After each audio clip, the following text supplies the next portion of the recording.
She brought it up after dinner, her tone light but rehearsed, the way someone might suggest trying a new vacation spot while already holding the plane tickets. We just finished clearing the plates. Her lasagna, still perfect, still my favorite, and she wiped her hands on a dish towel before sitting back down across from me, elbows on the table, smile tucked carefully into the corners of her mouth. I already knew it wasn't going to be about the movie we'd talked about watching. "I've been thinking," she said, eyes steady on mine. "Maybe it's time we evolve, redefine us." She said it like it was a gift, as if those words, softened by practiced warmth, weren't made of metal. I gave her a nod, automatic, but something in me already recoiled. She continued carefully. "It's not a bad thing. I think we've both grown, and maybe we've outgrown some of the old ways of being together. This is about freedom. Within the partnership. You know? Freedom within the partnership." That phrase stuck in my teeth like a popcorn kernel. She had a whole vocabulary ready. Growth, exploration, expanding what love means. She even threw in a half laugh, saying, "It's really just about making space for each other to keep becoming who we are." But her words didn't land like discovery. They landed like declaration. A monologue, not a conversation. I nodded again. Said something neutral like, "I get that. But I didn't. Not really." And she didn't notice, or pretended not to, when I glanced down at the table and blinked a few times too slowly. What broke wasn't just trust. It was the quiet code we'd always had, that real things were talked through, not rolled out like a mission statement. That we didn't blindside each other with philosophies designed to justify what should have been a difficult conversation. I watched her as she talked, her hands gesturing with that same grace I used to admire when she explained books to her students. But now it felt like I was the student, being led gently to a conclusion she'd already reached. "Are you saying you want to see other people?" I asked it softly, calmly. Her mouth opened, then closed. "No," she said quickly. "No, it's not about that. It's not about someone else. It's just about possibilities, new ways of showing up, for ourselves, for each other." I nodded again, slower this time. Inside I filed that away. Not about someone else came too fast. She reached across the table, rested her hand on mine. "I'm still committed to us," she said. "This is about making sure we stay strong." I managed a smile. Said, "Okay. Let's talk more about it." But I knew better. She wasn't asking. She was informing. And what she didn't know, what she couldn't yet see, was that I'd heard the subtext, and I was already rewriting my part in her new definition. She went to bed early that night, offering a strange kind of cheerfulness, like she checked something important off a list. I sat in the living room long after the lights were off, replaying every word she'd said. Not just the message, but the manner.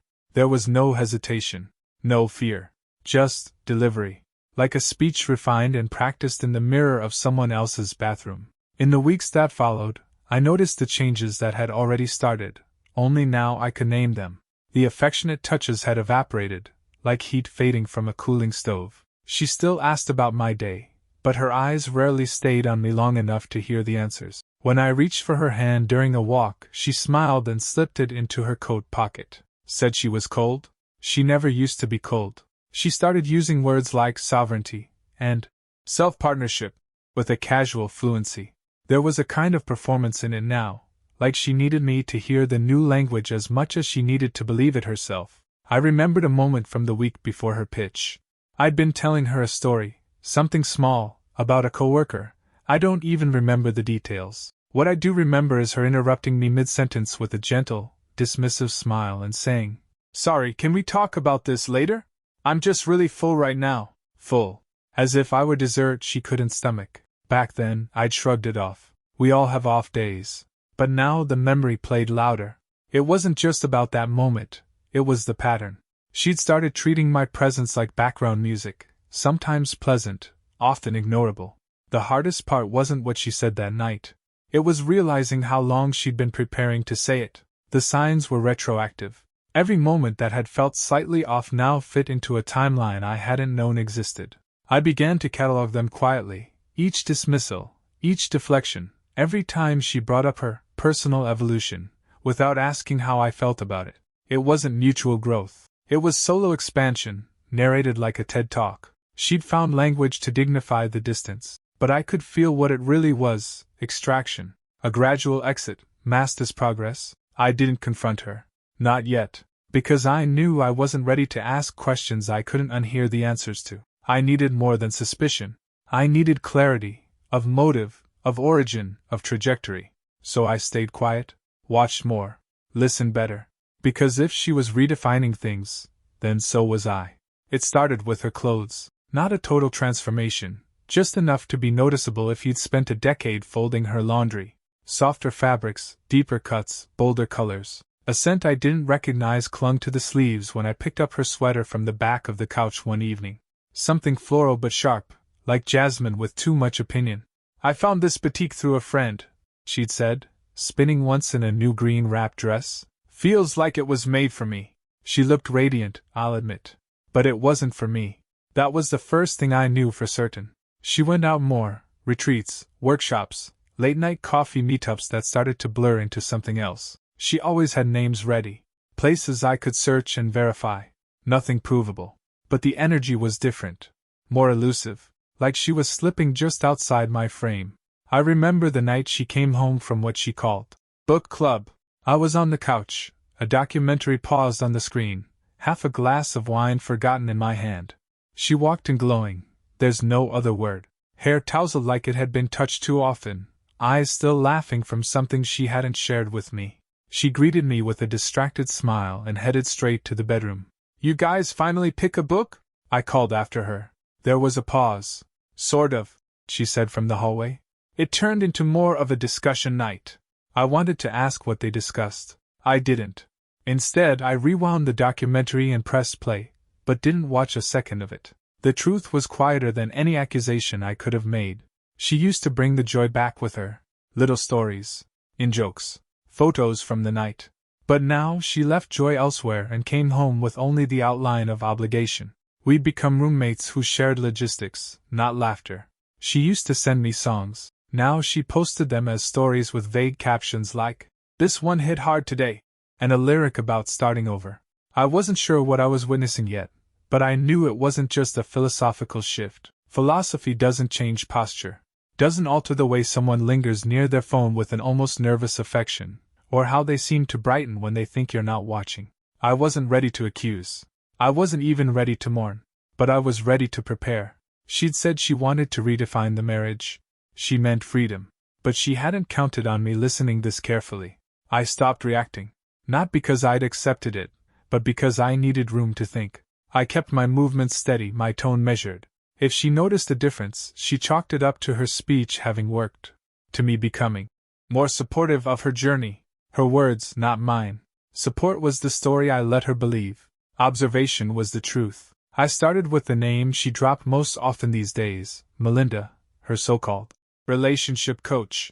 It had sounded harmless at first, progressive even, until I noticed how often Melinda's wisdom showed up in our conversations. "That's just something Melinda says about masculine energy," she told me one night, brushing off my concern like lint from a jacket.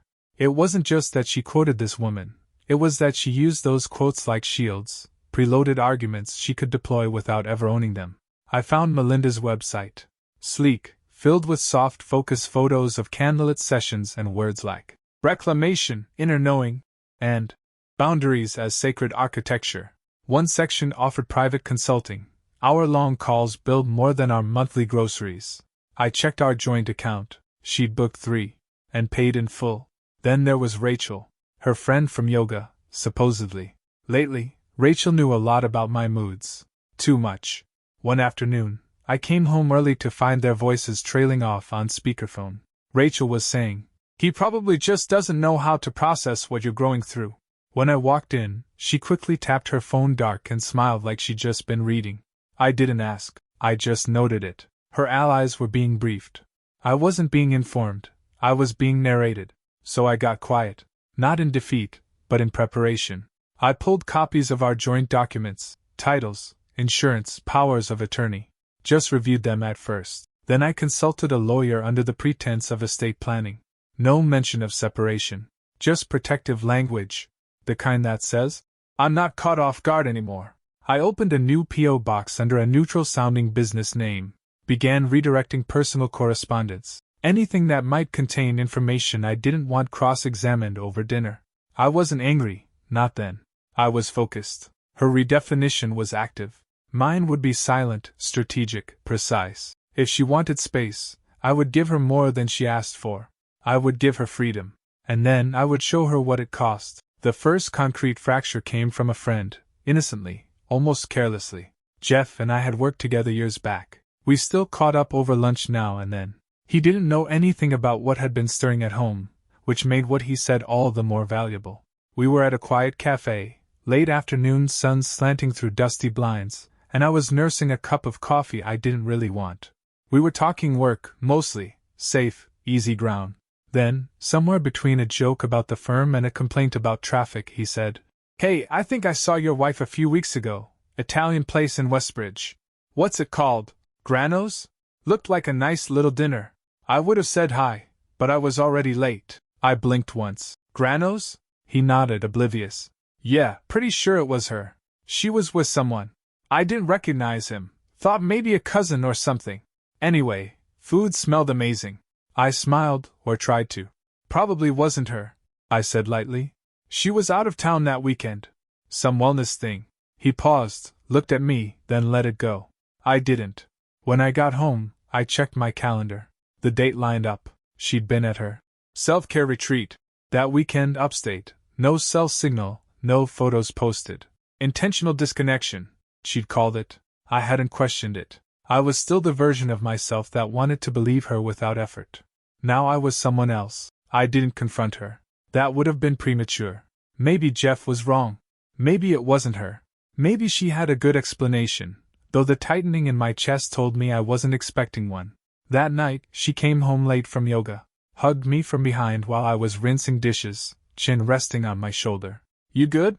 she asked, her voice warm. She smelled like lavender and eucalyptus. Too much of both. "Yeah," I said. "Just tired."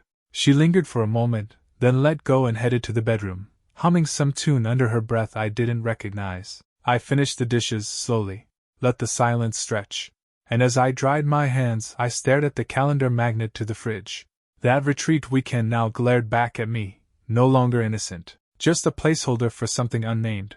It wasn't a smoking gun, but it was smoke, and where there's smoke, I decided, there would be records, there would be patterns, and this time, I would follow them. It was subtle at first, like watching a structure begin to lean before it crumbles. The very freedom she claimed started pressing on her like weight instead of wings. She grew restless, the kind of jittery that doesn't come from coffee. The kind that comes from trying to maintain a version of reality you can't quite control. She grew touchy about questions, simple ones. "Are you home for dinner tomorrow?" I asked one night as she was pulling on a cardigan, halfway out the door. She stopped, turned. "Why?" I gave a small shrug. "Just trying to plan. Nothing more." She gave a thin smile, nodded slightly toward me, and said, "Should be, yeah," as if it had been an unfair interrogation. She cancelled plans more often, said she needed quiet time or space to reconnect with herself, but I saw the flickers of contradiction. Once, she bowed out of dinner with me and her sister, claiming she felt run down. 3 hours later, she posted a story from some rooftop wine bar. The caption read, "Some nights you just need to feel the sky again." The message wasn't for me, but I read it clearly. She wanted to be seen, just not by me. Not anymore. Her wardrobe grew more curated, her phone more protected. She used to leave it face up on the counter while we cooked. Now it was face down or in her pocket, even in the shower. I never touched it. I didn't need to. The secrecy wasn't about access, it was about behavior. What rattled me most wasn't her retreat. It was the performance of ease, the curated instability. She wasn't just exploring life without me, she was rehearsing for it. And I wasn't an audience, I was a prop. She started using words like expansive relationships in conversation, words I wasn't meant to question. Once, during a quiet moment, I said, "You've seemed far away lately." She looked up from her tea and said, "I'm not far. I'm just deeper into myself than I used to be." There was no room in that sentence for me, only for applause, but the cracks were showing. I noticed her checking my expression more often after she said something rehearsed. She'd search my face like a mirror, trying to measure how much control she still held. What she didn't realize was that I had already stepped off her stage. I wasn't just observing now. I was preparing to act. She had wanted the freedom to redefine. I would give her exactly that. But this time, I would be the one holding the pen. There's a clarity that comes when you stop begging a moment to mean something different than it does. I'd crossed that point quietly. No grand realization. Just a slow unspooling of hope until only strategy remained. I started making moves she'd never notice unless she went looking. Not out of spite. Out of necessity. The mail was first. I rerouted everything personal and sensitive to the new P.O. box. Financial institutions, legal contacts, even my alma mater's alumni mailers. I wanted to see who still thought of me directly, not through our shared address. Then I revised the legal documents. Not torn up, not scorched earth, just rewritten. I met with an attorney I trusted, one who didn't ask more than he needed to. We reviewed the trust, our will, and the powers of attorney she hadn't thought about since we signed them 6 years ago.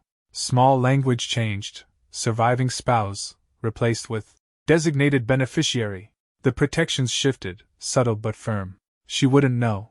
Not unless she needed to know. And by then, it would already be done. I paused my contributions to our joint investment accounts, redirected them to a private portfolio, clean, discreet, and legally above board. I wasn't stealing. I was safeguarding.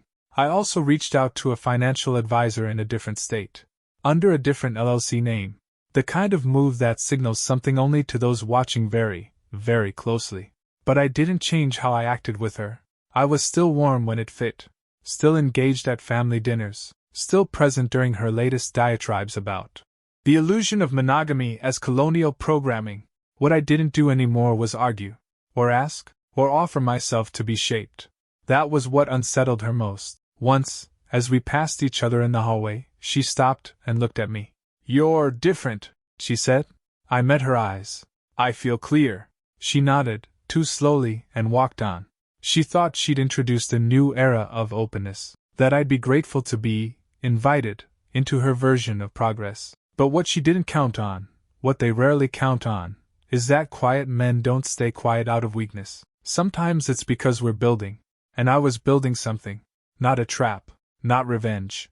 A path, a clean one, toward exit, toward freedom. Mine. She wanted to redefine the marriage. Fine. I was redefining my future. And she wouldn't see it coming until the last signature hit the page. She began to notice. Not the paperwork, not the mail. She noticed me. Or more accurately, the space I left behind when I stopped trying to hold everything together. I didn't retreat. I recalibrated. Our conversations grew leaner. I still listened, still responded, but the eagerness was gone. The part of me that used to chase resolution in her tone, or reach for reassurance in her eyes, it was quiet now. She noticed the stillness, but misread it at first. Assumed it was numbness, maybe sadness. Something she could manage. Then her tone started to shift. She told me one evening, over takeout, "You seem distracted lately." I smiled mildly. "I'm focused, actually." Her chopsticks paused midair. "On what?" "On what comes next." She laughed, light but hollow. "What does that mean?" I looked at her, held the moment a second longer than necessary. "It means I'm finally paying attention." She didn't ask more, and I didn't explain. What really unspooled her wasn't our conversations, it was the ones she didn't hear. I know because Rachel, her closest ally in this new identity, started backing away. Just slightly. Hesitations in group texts, less defense in social posts. Then a quiet message came through from another friend of hers, Maya, someone we'd both known before the reinvention began. She wrote simply, "You okay? You seem lighter lately." "It's noticeable. Lighter." I stared at that word a long time. It wasn't vindication. It was confirmation. That whatever weight I'd been carrying, I'd finally put it down. And others saw it, even if she didn't. Later that week, I heard her pacing on the phone in the bedroom. "I don't know what's going on," she was saying. "It's like he flipped a switch. No, not angry, just unreadable. And people are acting like he's the healthy one." That was the moment it cracked for her, not when she thought she was losing me, but when she realized she might be losing the narrative. She'd built an arc in her head, self-discovery, expansion, maybe a compassionate parting where she was both the hero and the evolved one. But now I was moving differently, and worse, I wasn't explaining it. No friction. No fight. Just motion. That scared her more than any accusation would have. Freedom had looked romantic in theory. But the silence of not being pursued? That was louder than she expected, and I wasn't done moving. I picked the restaurant carefully, quiet, familiar, a place we'd celebrated anniversaries without ever calling them that out loud. There was comfort in the lighting, the worn leather booths, the way the waitstaff nodded like we belong. I wanted it to feel normal. Because this wasn't a fight. It was a reveal. She wore something soft, flowy, intentional. I could tell she thought this might be a turning point, that my recent calm was a thaw. Her voice was warm when she greeted me, her smile practiced but hopeful. I let her set the tone, ordered wine, complimented her dress, made light conversation. She leaned into it, talking about a podcast she'd discovered, a quote that really reframed things for her. She spoke with that same fervor I used to find endearing. Now it just felt like a speech she'd given too many times, to too many people who never needed convincing. When the entrees arrived, I let the moment sit, just long enough for her to settle into the illusion that maybe this was healing. Then I reached into my bag and slid a folder across the table. She blinked. "What's this?" "Read it." She hesitated, then opened it. Inside were the terms, clean, respectful, final. My name signed at the bottom. Not a threat, a decision, one already made. Her smile faded with each page.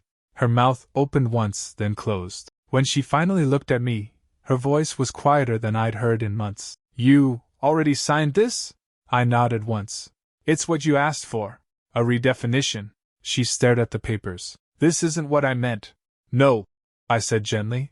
"It's what you never said, but it's what you built toward. I just made it honest." She tried to find footing. "We were talking. We were growing." I sipped my water.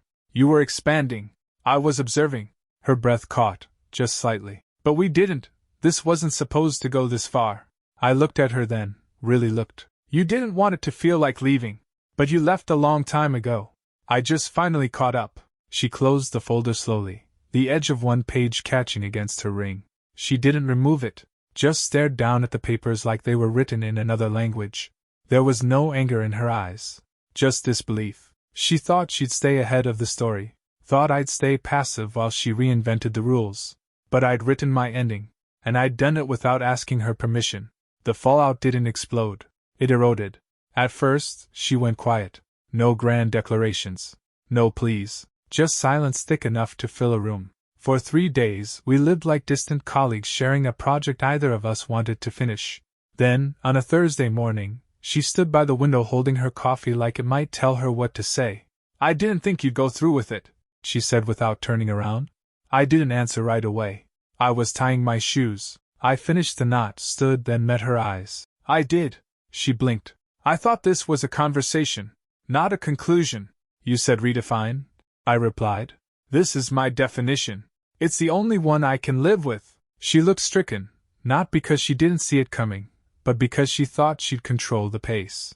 She thought I'd keep orbiting, hoping, waiting for permission to respond. But I'd stopped waiting. The next weeks were logistics and lawyers. Unraveling a life is methodical, not cinematic. There were documents to split, titles to transfer, digital footprints to scrub. She asked for a pause, a reconsideration period. I said no. Not cruelly, just with clarity. You don't pause a decision that came after months of observation. She attempted to reshape the narrative in our social circle. Said we were consciously uncoupling. Even borrowed the phrase, mutual evolution, more than once. But it didn't land. Too many people had already seen the cracks. Too many had noticed who was calm and who was scrambling to explain. Some friends drifted. People who weren't sure what to believe or didn't want to choose. I let them go. I didn't need a jury. I only needed a future. The legal process moved cleanly.